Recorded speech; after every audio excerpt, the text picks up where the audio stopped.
Le site web de l'Heure de la Bonne Nouvelle vous permet de voir les émissions de la série en cours et de visionner celles des années précédentes. Dans la section Liens utiles, nous identifions plusieurs liens Internet donnant accès à du contenu évangélique de qualité. On y retrouve une tonne de moyens concrets pour vous aider à poursuivre et enrichir vos réflexions.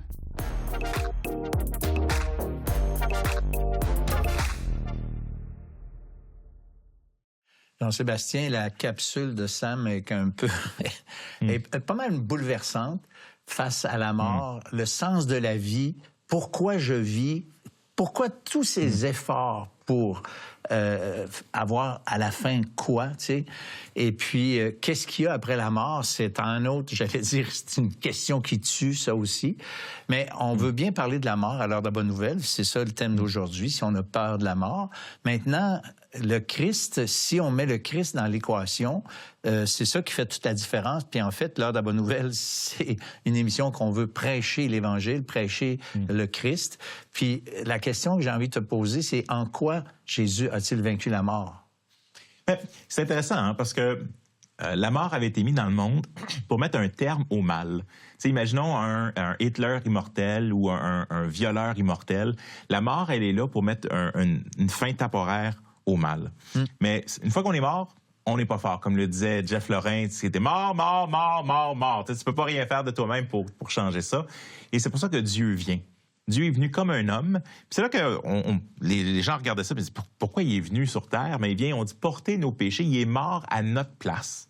La condamnation, dans le fond, que nous, on devait avoir, fait qu'on est supposé mourir, mais lui est mort à notre place. Mais comment est-ce que... Et pourquoi Dieu? Tu sais, Dieu ne devrait pas mourir. Ah ouais. Puis Jésus n'a jamais fait de péché, mais il meurt à notre place. Fait qu'il vient, il y a quelque chose qui se passe où, par sa mort et sa résurrection, la Bible nous dit, il vient péter la baraque, il vient péter la mort. Ça nous dit que la mort est le dernier ennemi qui sera vaincu. On a eu, la semaine dernière, j'ai eu la joie de baptiser deux de mes filles qui ont demandé à passer par les eaux du baptême. Mais les eaux le baptême, c'est quoi? C'est un symbole que je m'identifie à la mort de Jésus qui est mort pour moi. Puis quand on ressort de l'eau, parce qu'on les laisse pas dans l'eau trop longtemps, quand on la ressort de l'eau, c'est cette promesse de vie éternelle. Comme Jésus est ressuscité, bien, j'ai une promesse de vie éternelle, puis avec un double symbole, mais de la même manière, en sortant, mais je veux marcher d'une nouvelle façon aussi. Fait que ta façon de marcher, tu vis pas pour les mêmes valeurs, puis pour les mêmes raisons, une fois que tu t'es identifié à la mort puis à la résurrection de Jésus. Clairement. Mais tu parles du baptême, puis les gens ont dans leur esprit, ceux qui nous écoutent en général, ont dans leur esprit un petit bébé qui se fait envoyer quelques gouttes d'eau bénite sur le front.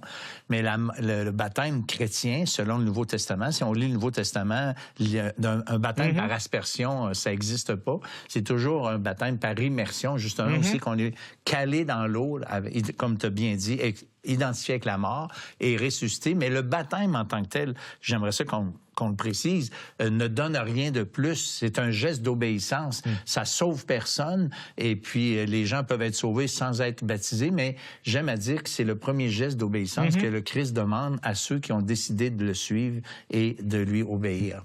Mais maintenant, pourquoi Jésus devait-il ressusciter? Parce que ça, c'est une question aussi importante. Ben, je pense que, tu sais, s'il serait juste mort, ben, l'histoire serait terminée là. Mais on il a n'aurait pas pu être sauvé. la mort. On n'aurait pas pu être sauvé s'il n'était pas ressuscité. Mais je pense, tu sais, dans Romains 1, ça dit que Jésus a été déclaré fils de Dieu avec puissance lors de sa résurrection. Dans le package que Dieu avait prévu, c'était sa mort, tu sais, son sein ne restera pas au tombeau. Fait que c'est un package qui vient ensemble. Pourquoi? Parce que ça l'annonce que nos péchés sont pardonnés et que l'accès à la vie éternelle est ouverte. Il y avait au temple, quand Jésus est ressuscité, le temple à Jérusalem avait un grand voile qui fait que les grands prêtres font rentrer juste une seule fois par année. Un genre de rideau là, qui séparait. Un grand et c'est difficile à couper. Et sur les rideaux, il y a l'image des deux anges qui ont été mis dans le jardin d'Éden pour bloquer le chemin à l'arbre de l'immortalité. Parce que la Genèse va dire, il faut empêcher l'homme de devenir immortel pour pas qu'il reste méchant éternellement. Mais à ce moment-là, quand Jésus ressuscite, meurt et ressuscite, le temple, le voile est déchiré en deux. Ça signifie maintenant, nous avons accès de nouveau à la vie éternelle. Fait que mort et résurrection, ça vient ensemble dans le package, dans le plan de sauvetage de Dieu. Oui, puis on peut dire franchement que le fait que Jésus est ressuscité, c'est un peu comme l'approbation de Dieu sur son œuvre. Et puis, non seulement c'était prophétisé, mais c'est marqué séparés. Ils ne pouvaient pas être gardés par la puissance de la mort. Mais ça change quoi pour la vie du chrétien, rapidement, avant de fermer l'émission, là? Mais je pense que le fait de savoir que, comme tu le mentionnais plus tôt, si je meurs aujourd'hui, là, je sais, j'ai la confiance que, comme dirait Dwight Moody, un des grands évangélistes américains, il disait, un jour, vous allez entendre parler que Moody est mort. N'en croyez rien, je n'ai que changé d'adresse. Ouais, mais il y a cette croyance quand Jésus dit, je vais vous préparer une place. Il nous parle d'un monde nouveau. Fait qu'il y a cette promesse de dire, hey, je vais vivre pour toujours. Parce que tout le monde que je connais, même quand il arrive proche de la mort, j'ai rencontré personne qui dit, bon, enfin. Non, il y a toujours, hey, ça l'a passé trop vite. Puis à se dire, oh, j'aimerais ça vivre éternellement. Pourquoi? Parce que Dieu a placé en nous la pensée de l'éternité. Fait qu'à quelque part, les gens essayent de pas y penser, puis on a plein de plaisirs puis d'occupations, mais la réalité, c'est qu'à un moment donné, on y est confronté, puis on peut pas repousser. Puis il y a un médicament qui s'appelle Jésus, qui nous donne la vie éternelle. Fait qu'on a un cancer qui c'est 100% de cause de mortalité. On est sûr et certain de mourir un jour. Ouais. Mais il y a cette bouée de sauvetage, ce médicament qui a été donné, puis que tous peuvent prendre, mais ils doivent le prendre. Parce que si tu le prends pas, tu as beau l'avoir dans tes mains, si tu le prends pas, ben ça change absolument rien. Oui, c'est ça, absolument. Hey, merci, Jean-Sébastien, pour tes interventions, très, très appréciées. Et puis nous, à l'heure de la bonne nouvelle, on est content que vous soyez là avec nous.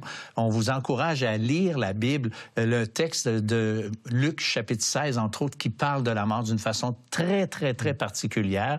Et nous, on vous dit au revoir et à la semaine prochaine pour une autre émission de l'heure de la bonne nouvelle. D'ici là, que Dieu vous bénisse et bénisse la lecture de la parole de Dieu que vous pouvez faire pour entendre Dieu vous parler.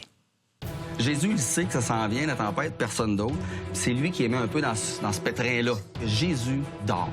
Il ose le réveiller. Et là, ils vont dire, hey, maître, voyons, on est en train de périr, ça te dérange pas? Silence, tais-toi. C'est comme si la mère entend la voix de Jésus puis obéit. Il se dit, mais qui est celui-ci? Même le vent puis la mer lui obéissent.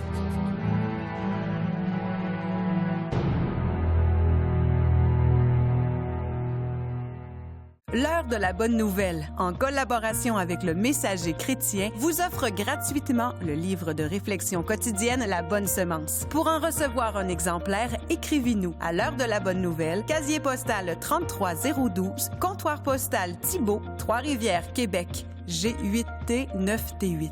Vous pouvez également nous joindre à info@hbn.ca ou par téléphone 1-866-509-1319.